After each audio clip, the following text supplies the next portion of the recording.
I think just to kind of hit on one of the points that you were making about Steph, I think Steph at this point is going to have to go out and damn near score 40 points a game. I think he's literally going to have to like channel like some inner Kobe moments from like that 2004 to like 2006 stretch where he was consistently dropping at least 35 or 40 plus points a game simply because it just the amount of holes or just absences on Golden State right now are just growing. It's like you said with Wiseman with his meniscus tear out for the season. Clay's out until next season. And you've got some role players on this team like Kelly Oubre Jr., Andrew Wiggins. They've been inconsistent throughout the entire year. Granted, they've had their moments. They just haven't stepped up to the way that Golden State really needs them to. And that leaves Steph in a very precarious situation where he's the leader of this team, but you can only ask so much from him. He's just scoring at an amazing clip. Weren't you mentioning that he had like a 5 to 6 game stretch before the podcast where he was scoring like 31, 34, 42? Like But he was to backtrack it from the 10th, he had 38. The 9th, he had 32. On the 6th, he had 41. Against the Hawks on the 4th, he had 37. He had a rest day against the Raptors on the 2nd. But the game before that, against the Heat, April 1st, he scored 36. And the game before that, against the Bulls, he had 32. Steph Curry has been absolutely cooking this season. You know, to quote Chef Curry back, you know, Chef whatever stirring the pot. Holy shit, he's averaging literally 30 points per game. And this stretch has been an incredible one for his career. I'm glad that he didn't play in that Raptors game because that Raptors game was an absolute travesty. I think Golden State lost that game by 50. Points. It was I think it was like 54 points or something like that. It was bad. But that's Golden State this year. I thought that they had an outside shot to make the playoffs this year. If they were able to get in, it'd probably be at that 8th, maybe the 7th seed.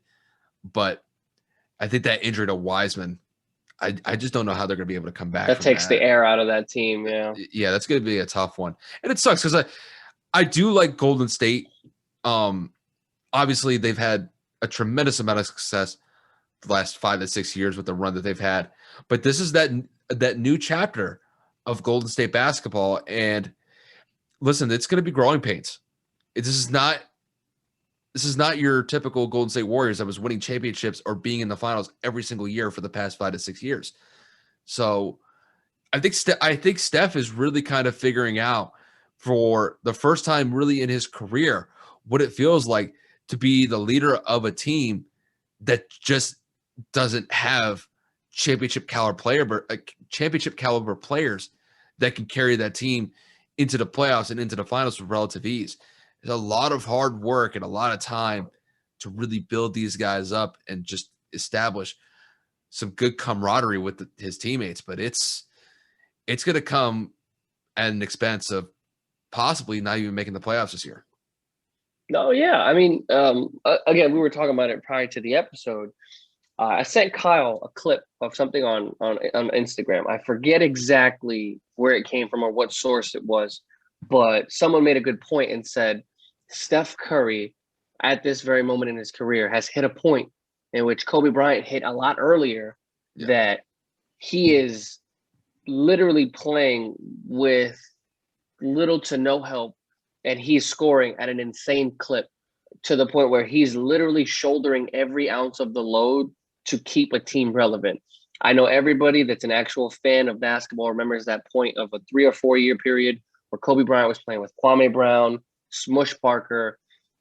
God even knows who the hell else with the rest of that roster. Stanislav Medvedenko was one of them.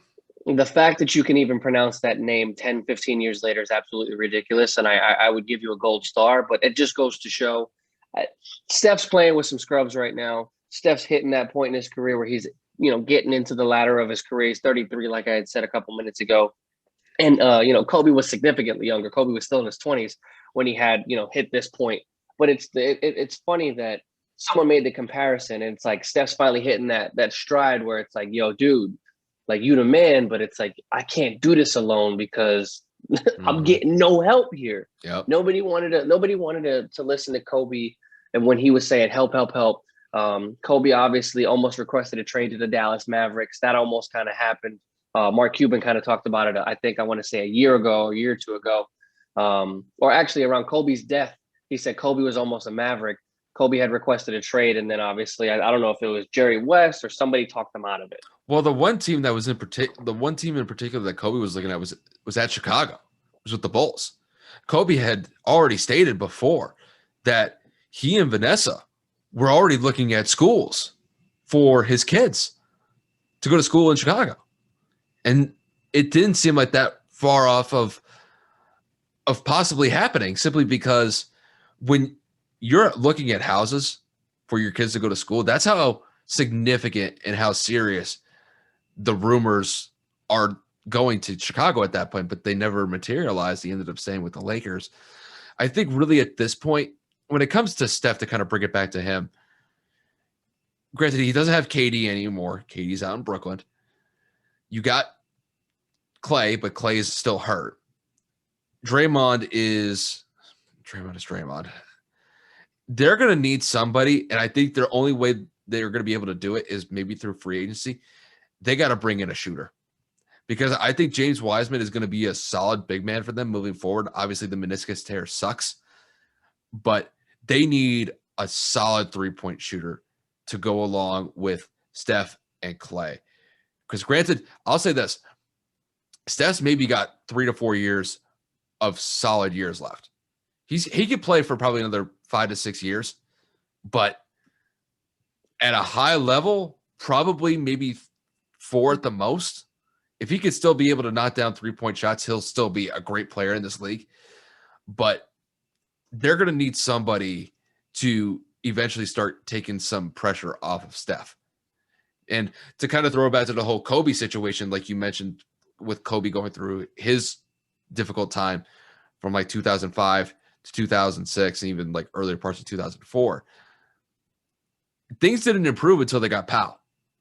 So in this situation, I don't necessarily think that they need a big man, because I think they have that in James Wiseman, but they're going to need another shooter. And Yeah, I think they do. bringing Clay back is going to help things. They need another shooter.